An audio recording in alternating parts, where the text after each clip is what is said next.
एक आदमी अच्छा खासा अपनी जिंदगी जी रहा था, पर तभी आता है एक फोन और शुरू होती है एक ऐसी मिस्ट्री भरी इन्वेस्टिगेशन जिसमें वो जितना अंदर जाता है वो केस उतना ही पेचीदा होता जाता है। मूवी की स्टोरी, स्क्रीन प्ले, क्लाइमेक्स सब कुछ इतना माइंड ब्लोइंग है कि आप खुद इसे प्रिडिक्ट नहीं कर पाएंगे। हाँ, लेकिन आपको इसे बड़े ध्यान से देखना होगा। तो चलिए बिना देरी किए शुरू करते हैं आज की ये एक्सप्लेनेशन। तो मूवी की शुरुआत दो नाइजीरियन लोगों से होती है जो कि मास्क पहने और हाथ में गन लिए हुए एक कार में बैठे होते हैं, जैसे वो किसी का वेट कर रहे हों। तभी उनके सामने एक कार आकर रुकती है, जिसे देखकर वो दोनों अपनी कार से उतरकर फौरन सामने वाली कार में बैठी लेडी को धक्का देकर नीचे गिरा देते हैं और इतने में उनमें से एक नाइजीरियन उसकी कार को लेकर भाग जाता है। अब जो लेडी इस कार में थी उसका नाम था श्वेता। साथ ही हमें पता चलता है कि उन दोनों नाइजीरियंस की श्वेता से कोई दुश्मनी नहीं थी, बल्कि वो तो स्मगलर्स थे जो कभी कभी कार चुराने का काम भी करते थे और आज उन्होंने श्वेता की कार चोरी की थी, जिसे वो चोर बाजार में कहीं ना कहीं बेच देंगे। खैर, अब सीन शिफ्ट होता है और हम देखते हैं कि कोई अनजान आदमी दो लोगों को उन्हीं नाइजीरियंस लोगों की सुपारी दे रहा होता है जिन्होंने श्वेता की कार चोरी की थी। इस तरह अब वो दोनों उन नाइजीरियन बंदों को ढूंढते हैं और उनको जान से मारने चले जाते हैं। अब इसके थोड़ी देर बाद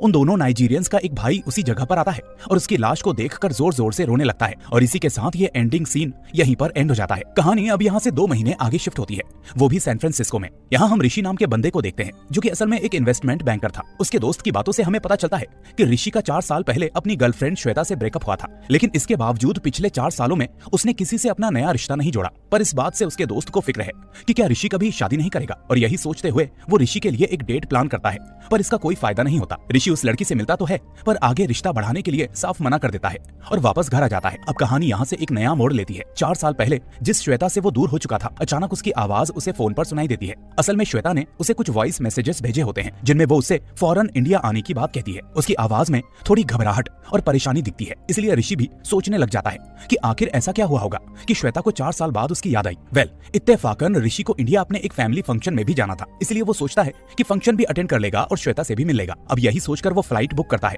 और अगले ही दिन इंडिया के लिए निकल जाता है। फिर जब वो फ्लाइट में बैठता है तो हमें एक फ्लैशबैक दिखाया जाता है। कुछ साल पहले ये दोनों इंडिया के ही एक कॉलेज में पढ़ते थे, जहाँ धीरे धीरे दोनों एक दूसरे को पसंद करने लगे। उस वक्त सभी उन दोनों के बारे में जानते थे, पर जैसे ही ये बात श्वेता की फैमिली को पता चली तो वो इस बात से बहुत नाराज हुए, और वो इसलिए क्योंकि उनकी नजर में ऋषि उनके कल्चर का नहीं था। इसी के साथ ये छोटा सा फ्लैशबैक यहीं पर खत्म हो जाता है और हम देखते हैं कि प्रेजेंट में ऋषि की फ्लाइट इंडिया पहुंच चुकी होती है। वहां पहुंचते ही वो होटल लेता है और फिर एक ट्रैवल एजेंसी पर जाता है जहां से उसे एक कार रेंट पर लेनी होती है। उधर उसे बाबू खान नाम का ट्रैवल एजेंट मिलता है जो उसे एक कार दे देता है। फिर कार को लेकर ऋषि सीधा श्वेता को फोन करता है और आखिर में वो दोनों एक दूसरे से मिलने निकल पड़ते हैं। वहां पहुंचते ही श्वेता का पहला सवाल ऋषि की जिंदगी के बारे में होता है कि उसकी मैरिड लाइफ कैसी चल रही है। पर इस बात पर जब ऋषि कहता है कि उसने अभी तक शादी नहीं की तो श्वेता बहुत ही हैरान होती है। अब इससे पहले कि अगला कोई सवाल होता, ऋषि एकदम से पूछ लेता है कि आखिर ऐसी क्या बात थी जो तुमने मुझे यूएस से इंडिया बुलाया और तुम उस बात को फोन पर भी नहीं बता पाई। पर इस बात पर श्वेता का जवाब उल्टा ऋषि को हैरान कर देता है और उसके पति का नाम कार्तिक और बेटी का नाम रिया है। पर कुछ वक्त पहले जब वो रिया को उसके नए स्कूल लेकर जा रही थी तो अचानक रिया को याद आया कि उसका टेडी पीछे कार में रखा है। ऐसे में जब वो टेडी को लेने पिछली वाली सीट पर गई तो इतने में 2 मास्क पहने आदमी आए जिन्होंने श्वेता को गाड़ी में से धक्का दे दिया और उस गाड़ी को ले गए। श्वेता बताती है कि उस दिन के बाद से वो अपनी बेटी को ढूंढ रही है, लेकिन उसका कोई अता पता नहीं है। अब ये सुनकर ऋषि कहता है कि ये सब तुम मुझे क्यों बता रही हो, आखिर तुम्हारा पति कहाँ पर है, क्या उसको अपनी बेटी की फिक्र नहीं? तो श्वेता कहती है कि कार्तिक अपने काम में इतना बिजी इंसान है कि उसे इस बात से कोई फर्क नहीं पड़ता। उसका कहना है कि पुलिस उसे ढूंढ ही लेगी। इस पर ऋषि पूछता है कि पुलिस का क्या कहना है, तो पता चलता है कि श्वेता पुलिस स्टेशन गई जरूर थी, लेकिन पुलिस का रवैया बहुत ही ढीला ढाला था। पता नहीं उन्होंने रिया को ढूंढने की कोशिश की भी या नहीं। अब ऋषि कुछ कह पाता उससे पहले श्वेता आगे बोल देती है कि जब हम दोनों साथ में थे तो तुमने मुझसे एक बार कहा था कि जब भी मुझे तुम्हारी जरूरत पड़ेगी तो मेरे बुलाने पर तुम जरूर आओगे, इसलिए उसी चीज को याद करते हुए मैंने तुम्हें वो वॉइस मेल ड्रॉप किए थे और मुझे यकीन था कि तुम जरूर आओगे। और अब जब तुम आ ही गए हो तो प्लीज मेरी बेटी को ढूंढने में मेरी मदद करो, पता नहीं वो किस हाल में है। वेल, अब अगले दिन ऋषि श्वेता को लेकर सीधा पुलिस स्टेशन पहुंचता है ताकि पता कर सके कि पुलिस इस केस में कहां तक पहुंची है। लेकिन हैरानी की बात यह थी कि पुलिस ने तो वो केस ही बंद कर दिया था। गुस्साया ऋषि पूछता है कि पूरी इन्वेस्टिगेशन के बिना और उस बच्ची के मिले बिना आखिर आप ये केस बंद कैसे कर सकते हैं? तो इंस्पेक्टर कहता है कि जब कोई चीज है ही नहीं तो मिलेगी कहां से, हमने उसे बहुत ढूंढा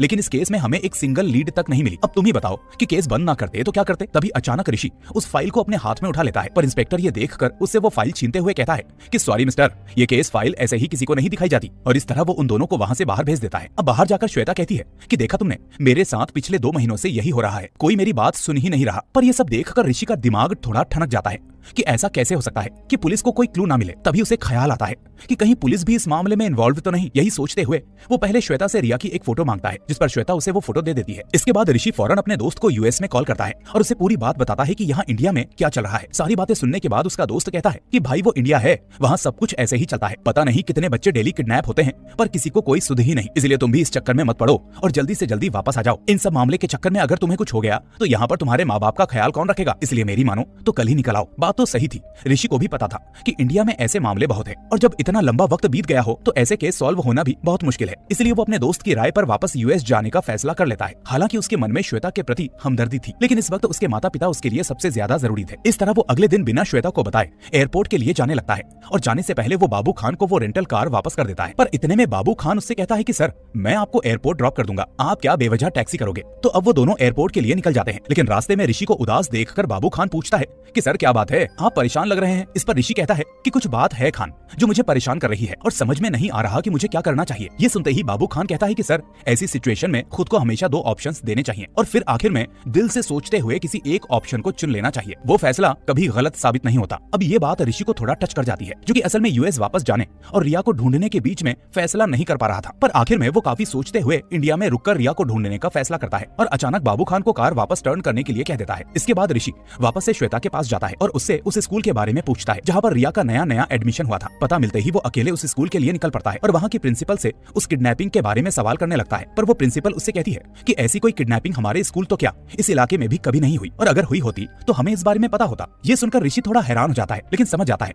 कि शायद स्कूल की बदनामी होने के डर से प्रिंसिपल ने ये बात छुपा कर रखी हो। यही सोचते हुए वो बाहर निकलता है तो सामने एक बिल्डिंग होती है जिसमें कई फैमिलीज रहती है। इसलिए अब ऋषि उस बिल्डिंग के वॉचमैन और उसमें रहने वाले कुछ लोगों से उस किडनैपिंग के बारे में पूछता है कि शायद उन्हें कुछ पता हो। पर हैरानी की बात थी कि वो लोग भी वही जवाब देते हैं जो कि प्रिंसिपल ने दिया था, यही कि उस इलाके में कभी ऐसी कोई घटना ही नहीं हुई। अब इसी बीच ऋषि की नजर उस बिल्डिंग पर लगे 2 सीसीटीवी कैमरों पर पड़ती है, पर फिलहाल वो उन्हें महज नोटिस करके वहां से निकल जाता है। इसके बाद वो वापस से श्वेता के पास आता है और उसे स्कूल के बारे में बताता है। पर साथ में खुद ऋषि को जिस तरह के रिस्पॉन्स मिल रहे थे उस हिसाब से उसे श्वेता पर भी शक होने लगता है कि कहीं श्वेता कुछ छुपा तो नहीं रही। यही सोचकर वो श्वेता से कुछ फैमिली फोटोज मांगता है जिसमें कार्तिक, श्वेता और रिया तीनों मौजूद हों। लेकिन श्वेता का कहना था कि वो लोग कभी बाहर साथ में गए ही नहीं, इसलिए कभी साथ में फोटो लेने का मौका ही नहीं मिला। अब ये बात वो ऋषि को बता ही रही होती है कि तभी उसकी नजर नीचे आई हुई एक गाड़ी पर पड़ती है, जिसे देखकर वो फौरन ऋषि को छुपने के लिए कहती है। ऋषि उससे पूछता है कि क्या बात है, पर श्वेता कहती है कि अभी तुम्हें खुद पता चल जाएगा, लेकिन अभी जल्दी से छुप जाओ। इस तरह से अब ऋषि वहीं आसपास छुप जाता है और इतने में कमरे के अंदर बॉबी नाम के बंदे की एंट्री होती है, जो कि असल में कोई और नहीं बल्कि श्वेता के हस्बैंड कार्तिक का भाई होता है। दरअसल कार्तिक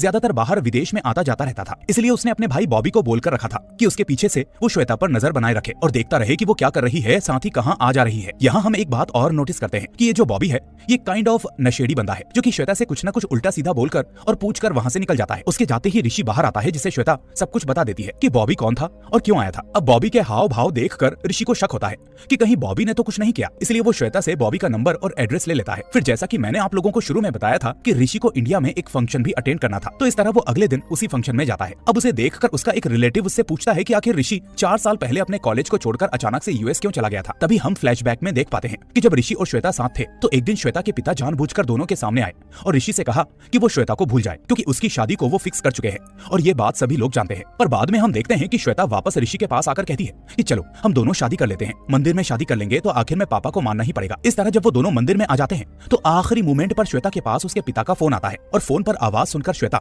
भागी भागी हॉस्पिटल पहुंचती है। वहां से पता चलता है कि उसके पिता को कैंसर है और वो भी 4th स्टेज पर, जिसे वो काफी समय से उससे छुपा रहे थे। अब ये चीज श्वेता पर बड़ा असर डालती है और इस तरह से वो अपने पिता की ख्वाहिश के लिए उनकी मर्जी से शादी कर लेती है। अब इसी के साथ ये फ्लैशबैक यहीं पर एंड हो जाता है। इसके बाद कहानी प्रेजेंट में आती है, जहां उसी फंक्शन में अचानक ऋषि को किसी पुलिस ऑफिसर का आईडी कार्ड नीचे पड़ा हुआ मिल जाता है, जिसमें पुलिस ऑफिसर का नाम था बसंत खन्ना। अब ये देखते ही ऋषि का दिमाग चलने लगता है और वो कुछ कैलकुलेशन करने लगता है। फिर वो फौरन उस स्कूल के सामने वाली बिल्डिंग पर जाता है जहां उसने 2 सीसीटीवी देखे थे। वो जानता था कि वॉचमैन बिना किसी दबाव के सीसीटीवी फुटेज चेक करने नहीं देगा, इसीलिए वो फंक्शन में मिली उस आईडी का पूरा फायदा उठाता है और उसे दिखाकर कहता है कि मैं पुलिस स्टेशन से आया हूं, तुम्हारी बिल्डिंग के सीसीटीवी फुटेज को चेक करना है। इस तरह वो वॉचमैन उसे सर्विस रूम में ले जाता है, जहां फुटेज देखकर ऋषि का दिमाग हिल जाता है। बात ये थी कि उस पूरी रिकॉर्डिंग में ठीक उसी वक्त की फुटेज नहीं थी जिस दौरान रिया को किडनैप किया गया था। फिर जब ऋषि वॉचमैन से पूछता है कि ऐसा क्यों हो रहा है, ये बीच वाली फुटेज कहाँ है, तो वॉचमैन वॉचमैन साफ मना कर देता है कि सर मुझे इस बारे में कुछ नहीं पता। हाँ, लेकिन सीसीटीवी के सभी रिकॉर्ड सर्विस रूम में जमा होते हैं, आप वहां जाकर देख सकते हैं।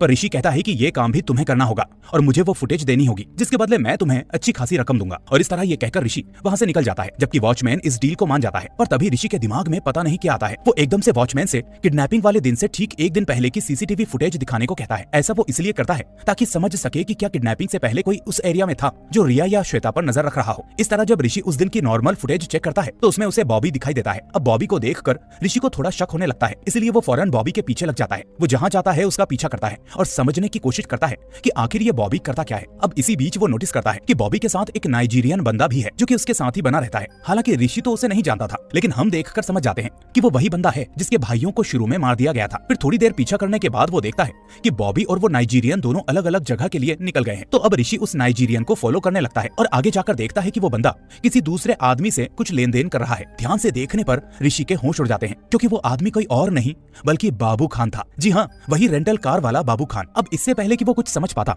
एक नाइजीरियन उसे देख लेता है और गन पॉइंट पर रखकर उससे पूछता है कि आखिर तुम हमें फॉलो क्यों कर रहे थे। फिर ऋषि बिना कोई जवाब दिए उनसे भिड़ जाता है और किसी तरह बचकर वहां से निकल जाता है। इसी बीच बाबू खान भी उस जगह से निकल आया था और होटल पहुंच चुका था। इसलिए जब ऋषि वापस आता है तो बाबू खान को देखकर पूछता है कि आखिर वो सब क्या था। इस पर बाबू खान कहता है कि सर, वो स्मगलिंग का मामला था, आप इस मामले में मत पड़िए। पर जब ऋषि पुलिस की धमकी देता है तो खान कहता है कि सर, पुलिस को सब पता है, बिना पुलिस के ये काम हो ही नहीं सकते, इसलिए आप इस बारे में मत सोचो। वैसे भी इस दुनिया में एक नंबर से पैसा कमाने वाले को कुछ नहीं मिलता, यहाँ तक की इज्जत भी नहीं। दोस्तों, क्या आपका भी ऐसा सोचना है? अगर ऐसा कुछ है तो मुझे कमेंट में लिखकर जरूर बताना। वेल, अब इससे पहले कि ऋषि कुछ कह पाता, वो नाइजीरियन लोग वहां आ जाते हैं और ऋषि को घेर लेते हैं। पर इतने में बाबू खान उन्हें रोक देता है और कहता है कि ये मेरा पीछा कर रहे थे, तुम लोगों का नहीं। तब जाकर वो लोग वहां से वापस चले जाते हैं। उनके जाते ही बाबू खान पूछता है कि सर, आप वहां पर क्या कर रहे थे और किसे फॉलो कर रहे थे, क्या मुझे? तो इसके बाद ऋषि बाबू खान को रिया का फोटो दिखाकर उसके बारे में पूछता है और बताता है कि क्यों वो एक के बाद एक लीड मिलने की वजह से पीछा करते हुए वहां पहुंचा था। वेल, अब आखिर में बाबू खान कह देता है कि उसे इस मामले में कुछ नहीं पता, यहाँ तक कि उसे इस किडनैपिंग के बारे में भी कोई अंदाजा नहीं। अब इस तरह से ऋषि के पास कोई खास रास्ता नहीं होता। वो अपना दिमाग लगा रहा होता है कि तभी वहां से एक आदमी कैजुअली गुजरता है। ऋषि उसे देखकर थोड़ा घबरा जाता है और ऐसा इसलिए क्योंकि जिस पुलिस वाले का आईडी कार्ड उसे फंक्शन में मिला था ये वही आदमी था, यानी बसंत खन्ना। ऋषि को लगता है कि शायद उसे कार्ड के बारे में पता चल गया होगा, इसलिए वो उसे लेने आया है। लेकिन अगले ही पल ऐसे ही बात करते हुए बसंत वहां से निकल जाता है। तभी ऋषि के दिमाग में कुछ क्लिक होता है और वो फौरन अपने रूम पर जाकर एक पैम्पलेट तैयार करता है जो कि असल में रिया की गुमशुदगी को लेकर थी, और फिर उसे अगले दिन अखबार में भी निकलवा देता है। ये खबर देखते ही श्वेता फौरन उसे कॉल करके कहती है कि ये तुमने क्या कर दिया, मुझसे पूछा क्यों नहीं, कहीं वो किडनैपर मेरी बेटी को कुछ ना कर दे। और ऋषि समझाता है कि ऐसा कुछ नहीं होता, हमें कोई ना कोई क्लू जरूर मिलेगा। फिर कुछ ही घंटों के बाद अचानक ऋषि के पास एक फोन आता है जिस पर एक आदमी उससे बोलता है कि सर, आपने मेरी बेटी का फोटो अखबार में क्यों निकाला है। ये सुनकर ऋषि कंफ्यूज हो जाता है कि आखिर ये आदमी ऐसा क्यों बोल रहा है, इसलिए वो उसे मिलने बुलाता है। मिलने पर वो आदमी उसे अपनी बेटी का फोटो दिखाता है, साथ में कई एल्बम्स भी जिसमें उसकी बेटी के फोटोज थे। फोटोज देखकर ऋषि का दिमाग घूम जाता है कि आखिर ऐसा कैसे हो सकता है। पर तभी उसके दिमाग में एक ख्याल आता है कि इन सारी फोटोज में भी रिया का फोटो अकेले का है, यानी फोटो में उसके आसपास कोई नहीं है। फिर इस बारे में जब वो उस आदमी से पूछता है तो वो कहता है कि ये फोटो मैंने ही लिए हैं, तो दिखेगा कौन। पर ये बात ऋषि को हजम नहीं होती और वो उस आदमी पर जोर आजमाइश करने लगता है। लेकिन वो आदमी उसे और भी प्रूफ दिखाता है, जैसे डेट ऑफ बर्थ सर्टिफिकेट और उसकी गुमशुदगी की रिपोर्ट तक, यानी इस आदमी की बेटी भी गुमशुदा थी और अभी तक उसका भी पता नहीं था। इतने में अचानक ऋषि को श्वेता के हस्बैंड कार्तिक का कॉल आता है जो उसे मिलने के लिए बुलाता है। फोन आते ही ऋषि वहां के लिए निकल जाता है, पर बाहर हम देखते हैं कि दो गुंडे ऋषि का वेट कर रहे होते हैं, लेकिन वो उनके पास से निकल जाता है और वो उससे कुछ नहीं कहते, क्योंकि बात ये थी कि ऋषि ने जब गुमशुदगी की रिपोर्ट कराई थी तो फोन नंबर भले अपना दिया था, लेकिन नाम लिखा था बसंत खन्ना, यानी उसी पुलिस वाले का नाम। और इत्तेफाकन वो गुंडे वहां इसीलिए थे क्योंकि वो बसंत खन्ना को पकड़ने आए थे जिसका नाम उस अखबार में लिखा गया था। वेल, अब ऋषि वहां से कार्तिक के पास आ जाता है, जहां कार्तिक उससे पूछता है कि गुमशुदगी की रिपोर्ट में ये बसंत का नाम क्यों लिखा है, कौन है ये। असल में कार्तिक उसे ही बसंत कहकर पुकारता है, पर अब ऋषि उसे सारी चीजें बताता है। इसके बाद अब कार्तिक उस आईडी कार्ड को वेरीफाई करवाता है कि क्या ये कार्ड असली है और क्या सच में बसंत पुलिस में है। तो वेरीफाई करने पर यह बात सच निकलती है। इसके बाद कार्तिक उसे जो बताता है उससे ऋषि के सामने एक बार फिर एक नया मोड़ आ जाता है। कार्तिक कहता है कि असल में मेरी और श्वेता की कोई बेटी है ही नहीं। असल में जब वो इंसिडेंट हुआ था तो सर में चोट लगने की वजह से श्वेता कोमा में चली गई थी, और जब वो धीरे धीरे ठीक हुई तो अपनी बच्ची का जिक्र करने लगी जो असल में एग्जिस्ट करती ही नहीं। ये चीज श्वेता के दिमाग को हिला देती है कि आखिर ऐसा कैसे हो सकता है, जब कोई बच्ची थी ही नहीं तो आखिर उसकी यादें श्वेता के दिमाग में कैसे आ गई, और उस फोटो का क्या जो उसने दिखाया था। इस पर कार्तिक लॉजिकली बोलता है कि शायद वो आदमी जिससे तुम मिलकर आ रहे हो वो सही कह रहा हो, और उसकी गुमशुदगी की रिपोर्ट देखकर श्वेता ने भी अपनी इमेजिनेशन में अपनी बेटी को वैसा ही मान लिया हो। अब ये सब बातें चल ही रही होती हैं कि तभी ऋषि के पास उस वॉचमैन का फोन आता है जो कहता है कि सर, रूम सर्विस से मैंने उस मिसिंग फुटेज को हासिल कर लिया है। ये सुनते ही ऋषि फौरन वहां के लिए निकल जाता है। फिर फुटेज को देखने पर उसे पता चलता है कि कार्तिक सही कह रहा था, उस दिन कार में तो कोई बच्ची थी ही नहीं। ये देखते ही वो सारा मामला समझ जाता है और फौरन फौरन श्वेता के पास जाकर उस पर चिल्लाने लगता है। वो कहता है कि तुमने अपनी इमेजिनेशन में एक लड़की को बसा के रखा है, तुम्हारी कोई बेटी है ही नहीं, तुम्हारे घर में उसका किसी के साथ कोई फोटो नहीं है, यहाँ तक कि मैंने खुद फुटेजेस देखे हैं, कार में कोई बच्ची थी ही नहीं, और इसलिए पुलिस भी कह रही थी कि जब कोई है ही नहीं तो मिलेगा कैसे। ये सुनते ही श्वेता कहती है कि वो दिखेगी कैसे, वो तो कार में पीछे थी, अपना टेडी लेने गई थी, ऐसे में वो दिखेगी कैसे। पर फिर भी ऋषि को भरोसा नहीं होता और वो कहता है कि तुम तो पागल हो चुकी हो, और ऐसे में तुमने मुझे भी यूएस से बुला लिया मुझे भी पागल करने के लिए, इसलिए अपना इलाज करवाओ, मैं अभी के अभी वापस निकल रहा हूँ। पर जैसे ही वो वहाँ से जाने लगता है तभी उसे नीचे दीवार पर कुछ ड्राइंग्स दिखती है जो कि अक्सर बच्चे दीवार पर बनाते हैं। वैसे दोस्तों ये वाला लॉजिक मुझे काफी इंसाइटफुल लगा, मुझे भी अपने घर की दीवारों पर ऐसी ड्राइंग्स मिल जाती है। अगर आपके घरों में भी ऐसी ड्राइंग्स हैं तो कमेंट करके जरूर बताना। वेल, अब ऋषि ये भी नोटिस करता है कि वहाँ पर हाइट मेजरमेंट का मार्क भी लगाया गया था, यानी ये सब श्वेता ने ही रिया के साथ किया होगा उसकी हाइट मापने के लिए। ऊपर से ये ड्राइंग्स घर के कोने में थी, साथ ही उतनी ही हाइट पर थी जितनी हाइट बच्चों की होती है। तब जाकर ऋषि को शक होता है कि कहीं श्वेता सच तो नहीं बोल रही, कहीं ये कोई बड़ी साजिश तो नहीं। इसलिए जैसे ही वो वापस श्वेता से पूछने के लिए पीछे मुड़ता है तब तक श्वेता ऊपर से कूद जाती है और पल भर में वो अपना दम तोड़ देती है। ये देखकर ऋषि बहुत ही रिग्रेट करता है कि उसकी वजह से श्वेता ने अपनी जान दे दी और वो उसे बचा भी नहीं पाया। इतने में पुलिस भी वहीं पहुंच जाती है और श्वेता के केस को रवि नाम का इंस्पेक्टर हैंडल करता है, ये जानने के लिए कि ये खुदकुशी थी या कोई मर्डर। इसी जांच में उन्हें एक नंबर मिलता है जिस पर श्वेता लगातार बात कर रही थी, जो असल में ऋषि का नंबर था। उधर ऋषि के पास बाबू खान आता है, जहाँ एक और ट्विस्ट सामने आता है। बाबू खान कहता है कि सर, मैंने आपसे झूठ बोला था कि मैंने उस बच्ची को नहीं देखा, जबकि मैंने उसको देखा था। और इसी तरह से वो उसे उस दिन का वाकया बताने लगता है। वो बताता है कि उस दिन 2 नाइजीरियन लोगों की मदद से ही बॉबी ने रिया की किडनैपिंग करवाई थी, जिसके बदले उसने मुंह बंद करने के लिए बाबू खान को 2 लाख रुपए दिए थे। उधर हम देखते हैं कि वो 2 गुंडे होटल में आकर बसंत को मार देते हैं, लेकिन जैसे ही वो अपना काम खत्म करके वापस जाने लगते हैं तभी अचानक उनके पास किसी का कॉल आता है जो बताता है कि असल में तुमने जिसको मारा है उसका तो इस मामले से कोई लेना देना था ही नहीं, और जबकि असली आदमी कोई और है। और हैरानी की बात ये थी कि जो आदमी उन्हें ये सब बता रहा था वो कोई और नहीं बल्कि वही आदमी था जो होटल में ऋषि को अपनी बेटी के डॉक्यूमेंट्स दिखा रहा था। इधर ऋषि बाबू खान से कहता है कि तुम्हें कैसे भी करके बॉबी को पकड़वाना होगा और पुलिस के सामने सब कुछ सच सच बताना होगा, मैं तुम्हारी पूरी मदद करूंगा और जेल से बाहर भी निकलवा दूंगा। इसके बाद ऋषि अपनी बहन के घर जाता है जिसके फंक्शन के लिए वो इंडिया आया था, पर वहाँ उसे इंस्पेक्टर रवि मिल जाता है जो उसके बारे में पूछने उसकी सिस्टर के घर पर आया था। फिर ऋषि को देखते ही वो उसे सस्पेक्ट होने के बेस पर अरेस्ट करके पुलिस स्टेशन ले जाता है, जहाँ ऋषि से कड़ी पूछताछ होती है। यहाँ ऋषि एसीपी जया को बताता है कि श्वेता सच कह रही थी, उसकी बेटी एग्जिस्ट करती है, जबकि पुलिस ने भी उसकी एग्जिस्टेंस को नकार कर केस को बंद कर दिया था। और गुस्से में जब वो श्वेता से कह रहा था कि उसकी बेटी इस दुनिया में है ही नहीं, तो श्वेता ने खुद को खत्म कर लिया। हालांकि पुलिस उसकी एक नहीं सुनती, उल्टा उसको बुरी तरह से टॉर्चर करने लगती है, ये सोचकर कि श्वेता का मर्डर करके ये नई कहानी बना रहा है। पर तभी पुलिस स्टेशन में ऋषि के फोन पर बाबू खान का फोन आता है और जैसे ही रवि उस फोन को उठाता है तो बाबू खान कहता है कि सर, मैंने बॉबी को पकड़ लिया है, आप फौरन आ जाओ। इस तरह पुलिस बाबू खान की मदद से बॉबी को पकड़कर पुलिस स्टेशन ले आती है और अब उससे पूछताछ शुरू होती है। पर इतने में बॉबी जया से उसकी गन छीनकर हमला करने की धमकी देता है और इसी चक्कर में जया से गन चल जाती है और बॉबी मारा जाता है, यानी जो सबूत था वो भी गायब। इसके बाद जया ऋषि से बात करती है और उसे पता चलता है कि ऋषि असल में यूएस से श्वेता के लिए आया था। यहाँ जया भी अपने बारे में बताती है कि एक एक्सीडेंट में उसके हस्बैंड की डेथ हो गई थी, साथ ही उसका होने वाला बच्चा भी उसी एक्सीडेंट में मारा गया। ये सुनकर ऋषि उससे कहता है कि जो होना होता है वही होता है, हम कुछ नहीं बदल सकते, लेकिन गलत को सजा मिलना बहुत ही जरूरी है। इस तरह से वो पूरा शक कार्तिक पर पॉइंट आउट करता है कि इस सब के पीछे जरूर कार्तिक है जो ये करवा रहा है। वो कहता है कि मैं कार्तिक को नहीं छोड़ूंगा और वहाँ से निकल जाता है। उधर वो 2 गुंडे फोन आने के बाद ऋषि को ढूंढने लगते हैं, पर तभी उन्हें बाबू खान मिल जाता है जिससे वो मारपीट करने लगते हैं और पूछते हैं कि ऋषि कहाँ है। पर तभी ऋषि वहाँ पहुँच जाता है और उन दोनों गुंडों को मारने लगता है। इसी हाथापाई में मौका पाकर बाबू खान उन गुंडों को शूट करके मार देता है और घायल होने की वजह से खुद भी मारा जाता है। इसके बाद ऋषि उन गुंडों का फोन चेक करने लगता है जिसमें उसे खुद की फोटो दिखती है जो किसी ने उसको सेंड की थी। तभी उसे याद आता है कि ये फोटो तो थोड़ी देर पहले जया ने ली थी, यानी इस सब के पीछे